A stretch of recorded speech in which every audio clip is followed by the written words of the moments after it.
So what are the requirements for getting into Harvard University? What is the eligibility criteria? Secondary schools should be completed, like you should have passed class 12th.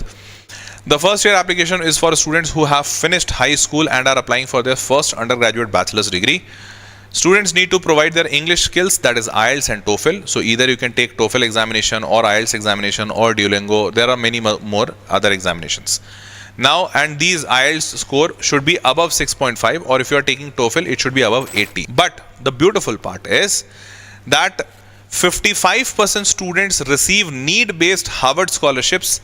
1 in 4 means 25% pays nothing to attend. Means almost 25% students do get 100% scholarship. They don't have to pay anything at all. So there are 25% people who are absolutely free in Harvard, and almost 55% student, more than half of the Harvard population, do receive some kind of scholarships in Harvard. That is a beautiful part. Namaskar, Adab, Shastrikal aur Khushamadi. Very good evening to all of you people. This is your Master DJ Harsh Priyam, who is here to tell you about that how you can actually do engineering at Harvard University. And let me tell you that this is very much possible, very much affordable, and most of the people actually don't know it. So let me tell you the entire details about Harvard University and how you can do this engineering at this university at a very affordable price, and it's very much possible. So let's get into the session and let me tell you the entire details. But before I start this session, I would request all of you to kindly subscribe to this channel, because this channel has got a lot of beautiful things, informations, knowledge which you need actually right now for your studying abroad journey. Okay, so kindly make sure that you do subscribe to this channel. So here we go. First of all, I have taken this video on a request of one of our channel viewer, a student. He has requested that, sir, he or she, I don't know, that, sir, please make a video on how to get into engineering at Harvard University, and it has got a lot of likes. A lot of students actually liked this comment, that they also wanted this. Now, have you ever considered getting a degree at Harvard? Obviously, you would have considered, that's why you are here. So Harvard University, let me tell you some details about Harvard University first of all. So now, what are those details about Harvard University? Just a second, looks like that it's getting lagged. Check, mic check. So now, the location of Harvard University is on the east coast of USA in the states of Massachusetts. So Massachusetts is a state there. Massachusetts has got a lot of other colleges as well, like MIT, Massachusetts Institute of Technology, Harvard University. So these type of colleges are there in Massachusetts. Now, this college has been established in 1636. It has got a campus of 5,667 acres. Can you just imagine this? This is humongous. This is massive. Over 600 buildings are there in this campus, more than 600 buildings. It has created 161 Nobel laureates, means those people who have received Nobel prizes, they have 161 Nobel Prize winners have studied from Harvard. 8 US presidents, can you just imagine that one single college in the entire world, there is no other one single college which has produced so many presidents of that country. 8 US presidents are from Harvard University, and many global leaders like them. Okay, now international student percentage in this college is around 27%. Around 27% international students are there. Domestic is 73%, international is 27%. QS World Ranking is 4 in the entire world. The QS World Ranking has ranked this college as 4th position college in the entire world, but on a lot of basis. In fact, this is ranking in the category of engineering, but if you will take this ranking in the category of university, entire overall university, then this QS World Ranking becomes #1. This is world's best university across all fields, across all streams. This is #1 university. So you can imagine that how big, how beautiful, how massive this opportunity could be if you get admission into Harvard University, isn't it?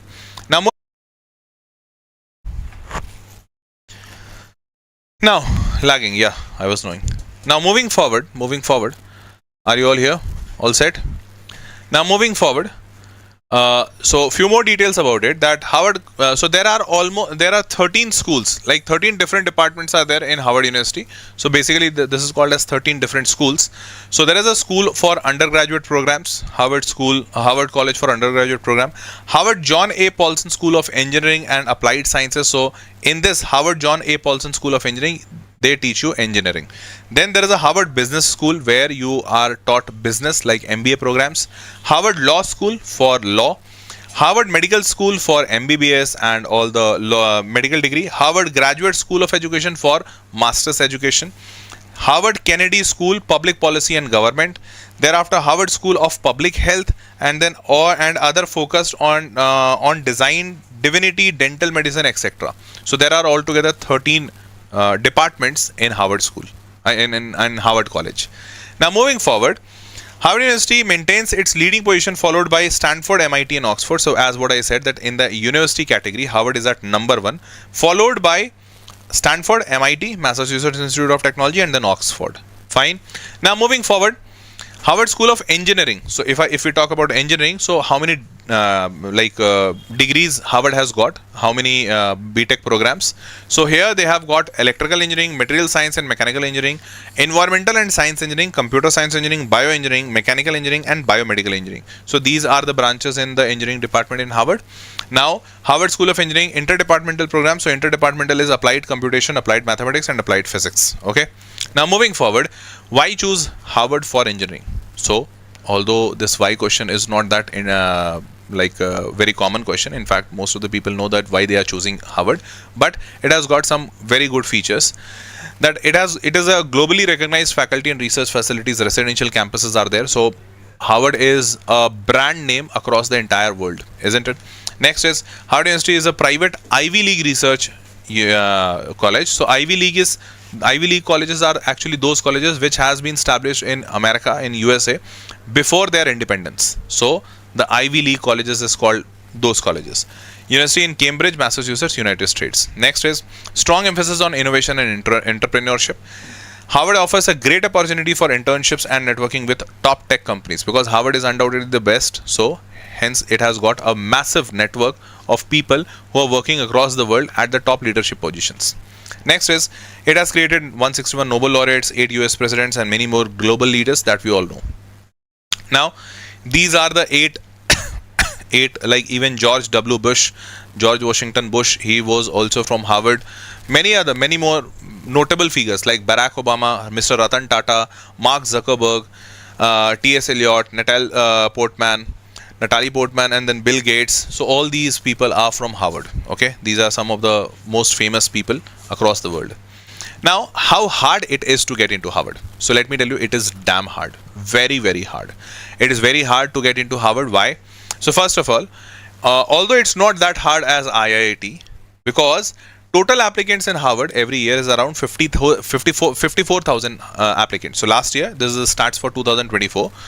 54,000 applicants were there, out of which 1970 applicants got admitted into Harvard. 1970, that makes a percentage of around 3.65%. Now the selection percentage in IITs are far different. So if you take the percentage there, so we have got some 17,000 or 18,000 seats in the IIT, 17,780. So 18,000 seats are there in IIT, and IIT has got an application of somewhere around 14 lakh 75,000 was this year's number. So I'm taking a rough number as 15 lakhs. Now out of 15 lakh students, 18,000 will get selected.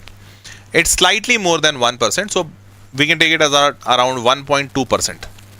So around 1.2% student gets selected in IITs, but in Harvard around more than 3.6% students get selected, means which is roughly 3 times the selection percentage of IITs. So according to this data, undoubtedly Harvard is better prospect compared to IIT, because if you are fighting for IITs, then obviously Harvard can be on your list. Now, although this is tough, so why it is tough? Now here, first of all, total first year degree seeking who applied. So now this is your category because there are other categories also. Total first time first year degree seeking who were admitted. So earlier who were admitted to Harvard, for them it becomes easy to get admitted to Harvard. Selection ratio, total first time year first degree enrolled. So like let's talk about this enrolled. How many enrolled? So ratio, if we talk about in state, means those students who are staying in then Massachusetts only, in that state. There the selection percentage is 7.8%, means out of 1000 students who applied to Harvard, 78 students got selected who are residing in Massachusetts only. Now if we talk about out of state, so those students who are studying who are staying in USA but not in Massachusetts. So 3.75% is the selection percentage, means out of 1000 students, 37 or 38 students got selected. Now in international, this percentage comes down massively. Now here is the tough part, because here the percentage is almost equal to IITs, because in IITs the selection percentage is 1.2, 1.3%. Here the selection percentage is 1.8%, means out of 1000 students, 18 students would be selected in Harvard internationally. They have been selected. So here the selection percentage becomes really tough, because overall the total average is kind of 3.45, good one, but international selection percentage is almost equal to IITs. Now in this entire Harvard University, all those students who are studying in Harvard, out of them 23% students are studying in engineering. So the maximum of them are studying in social sciences. So in USA, in Harvard, the most commonly taken branch is social science, like public policy, governance, healthcare, something of that sort. But the second highest is natural sciences and the third highest is engineering. Fine. Now moving forward, completed secondary. So what are the requirements for getting into Harvard University? What is the eligibility criteria? Secondary schools should be completed, like you should have passed class 12th. The first year application is for students who have finished high school and are applying for their first undergraduate bachelor's degree. Students need to provide their English skills, that is IELTS and TOEFL. So either you can take TOEFL examination or IELTS examination or Duolingo. There are many more other examinations. Now, and these IELTS score should be above 6.5, or if you are taking TOEFL, it should be above 80. Okay. Now moving forward, Harvard requires SAT or ACT. So just like in India, we have JEE for IITs. In abroad, most of the colleges do accept scores of SAT examination, Scholastic Aptitude Test. They even accept the scores of ACT examination, American College Testing Examination, or even AP, IB. So like these alternatives are also there. But most common is SAT. So you can go with SAT. Now, if you go with ACT, so ACT is marked on a scale range of 1 to 36. 1 is the minimum marks, 36 is the maximum marks. So those students who get selected to Harvard, they have to score somewhere between 34 to 36. An examination which has got a highest marks of 36, in that you will have to score somewhere between 34 to 36 to get selected to this college. Fine. It has got two sections, math and English. So in mathematics you need to score 34 to 36, and English also you need to score 34 to 36, which will make your entire average as 34 to 36 between that. If you are choosing SAT, in SAT minimum marks scored by any student is 400, maximum is 1600. So out of this 1600, if you have to get into Harvard, you have to score anywhere between 1500 to 1590 in a test paper of maximum marks of 1600. It also has got two sections, mathematics and English. So SAT maths and SAT English, like reading and writing. So in mathematics, mathematics is of 800 marks, 800 marks of mathematics, 800 marks of reading writing.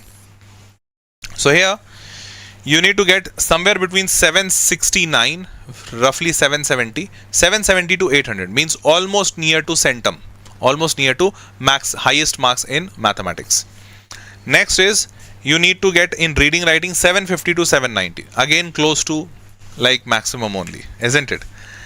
So that's why this is tough. Now moving forward, what else do you need? So although this is achieved by a lot of students, are able to actually achieve this, because this is not that tough. In fact, any student who has studied for IIT JEE, for them writing section or mathematics section is not that tough, because they have decent level of knowledge and education, and even though like this is very common that Indian education has a very difficult curriculum compared to international or abroad education. So Indians do have extra edge over there. So you would be able to get this much marks. That's not a difficult task. Now, what's the difficult task then? So you need few more things. First is letter of recommendation, statement of purpose. Letter of recommendation can be given by any of your school principal, teachers, or some learned, notable people who can actually recommend you that he is a very good guy or she is a very good girl, must be admitted to Harvard. Then statement of purpose, that why you think that you are a good fit for Harvard and why you think that you should go to Harvard. Reason, statement of purpose. Then supplementary materials like Harvard are optional and only for students with exceptional talents, like this is. So you can submit things like music, art, academic work. These may be reviewed by faculty. So now here this comes the challenging part, because in Harvard what happens that students do not get selected only because of their academics. So academics is one part, and in fact you just understand one thing, that anyone who has got a very lower academic would not be even able to come into Harvard. But even if you get this much marks, it does not mean that you will get selected to Harvard. Why? So in Harvard, academics part is this much. Now see the non-academic parts. See this? So what is this? So in Harvard, if you have to get into Harvard, in academics, rigor of secondary school record, like how much you got in your secondary school, is considered. But your class rank, school rank, is actually not considered in your evaluation. Your academic grade points like GPA or percentage, that is considered. Recommendations is considered. Your school teacher, your class teacher, your principal, are they recommending you that you are a person of great character? That is considered. Standardized test scores, that is considered. Application and essay, that you have to write an essay that why you want to get into Harvard, that is considered. Now see here, in this entire 5 point of academics, how many were actually academics according to Indian standards?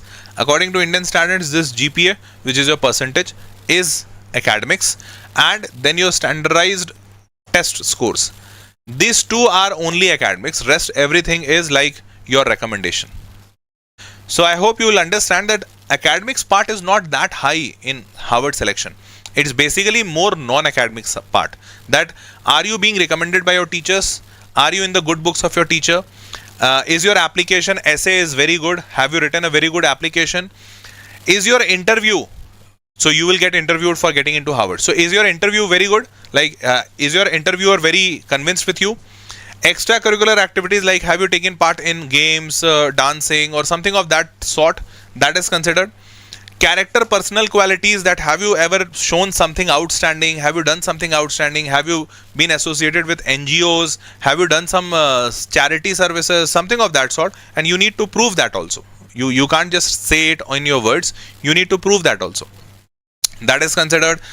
Thereafter, character, personal qualities, first generation, that are you a first generation person who is going to Harvard, or are you second generation, third generation? Why? See why they consider this point, because say for example, if your father is also an alumni of Harvard, then obviously he would have given you a very excellent and outstanding training for getting into Harvard. But just imagine that if you are the first generation of your family who is ever going to abroad also, forget about Harvard, then obviously that is a very strong point, because Harvard do consider these points, that if a student is coming to my college and he or his family, none of his family member has ever been to abroad colleges or Harvard, then that's a very strong point. So they do consider this part, that are you the first generation? This is actually considered. Then is alumni relations, like are you someone known from the alumni? Because if you are known from someone who has already studied at Harvard, they can recommend you, and that recommendation will have a very high weightage, because someone who was an Harvard alumni is recommending you, means it's a stamp of trust that you are a strong person or you are a capable person. Then geographical residence, this geographical residence is not considered actually. So where do you live, that does not matter. Whether you are a US citizen or an Indian citizen does not matter. State of residency is not considered. Then religious affiliations commitment is actually considered. Like, are you somewhere like something into that religious kind of thing, or you are very neutral person? That they take care of thing. Because after getting into Harvard, you should not start radically transforming people, or you should be not more of a religiously inclined, like not that of sort. Then volunteer work, have you done something of NGO kind of thing? That they consider. Work experience, they don't consider. Level of applicants' interest, they don't consider, because that can't be considered. Level of applicants, work experience they consider. So if you are going as for a master's program, they do consider what's your work experience. Fine. I hope I have made my points clear.